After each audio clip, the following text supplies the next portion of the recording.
Assalamualaikum warahmatullahi wabarakatuh. Perkenalkan, kami dari kelompok 5 akan menyampaikan hasil progres kami pada tahap persiapan wawancara subjek dalam analisis aplikasi SSO SIM PKM atau Sistem Informasi Manajemen Program Kreativitas Mahasiswa Universitas Negeri Surabaya.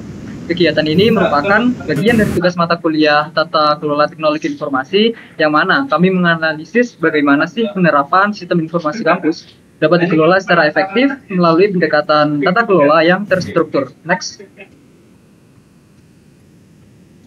Dari tim kami ada 4 anggota.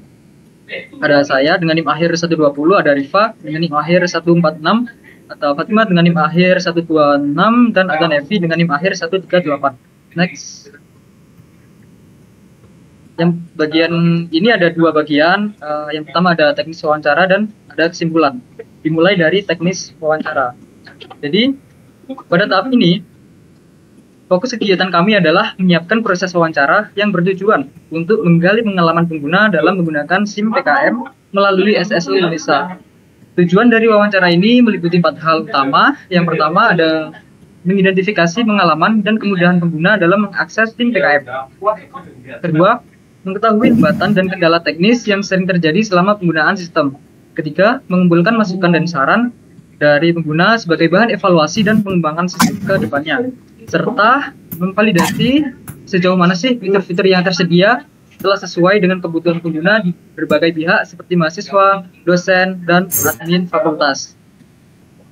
Untuk slide selanjutnya dilanjutkan oleh rekan saya, Rifa.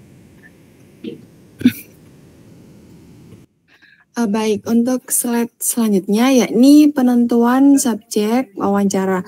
Subjek wawancara ditentukan secara terencana agar hasil yang diperoleh nantinya lebih representatif. Dalam tahap ini kami menetapkan 10 narasumber yang terdiri dari 3 kelompok pengguna utama, yaitu mahasiswa aktif pengguna SIM PKM, dosen pembimbing PKM, dan admin fakultas atau UPT PPTI yang bertugas mengelola data sistem.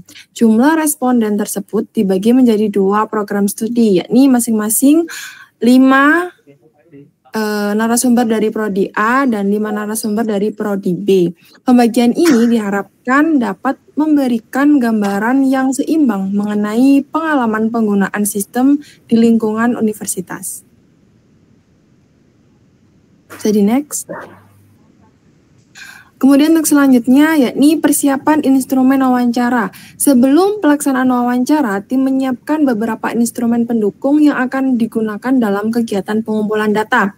Instrumen tersebut meliputi panduan wawancara yang berisi daftar pertanyaan utama, kemudian lembar persetujuan partisipasi atau informed consent untuk memastikan kesediaan narasumber, serta template pencatatan hasil wawancara baik dalam bentuk manual maupun digital.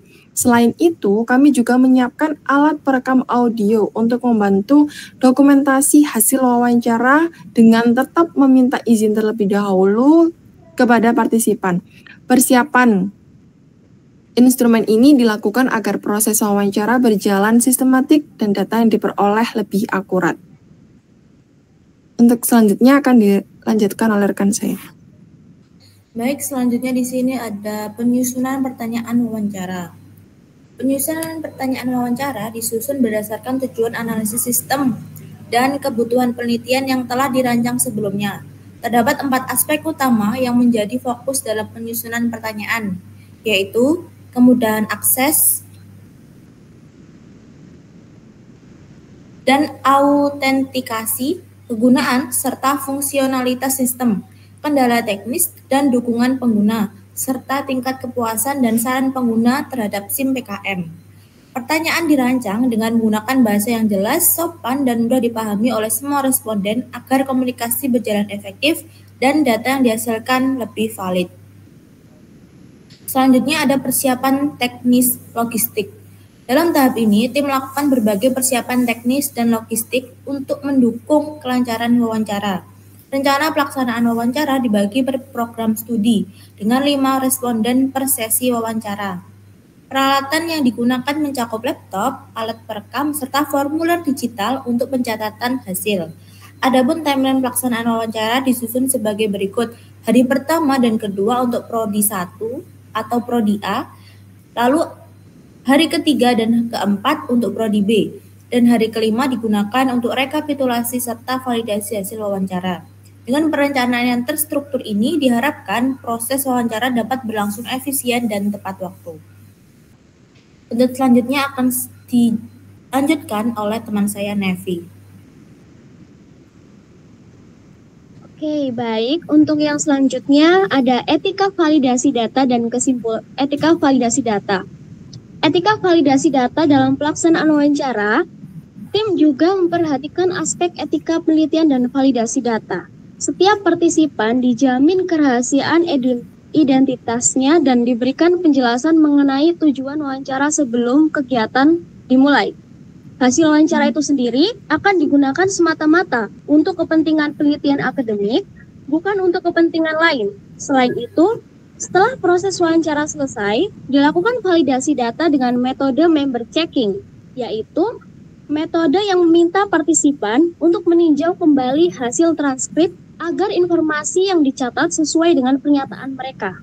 Nah, perlu diingat, langkah ini sangat penting untuk memastikan keakuratan dan keabsahan data yang dikumpulkan.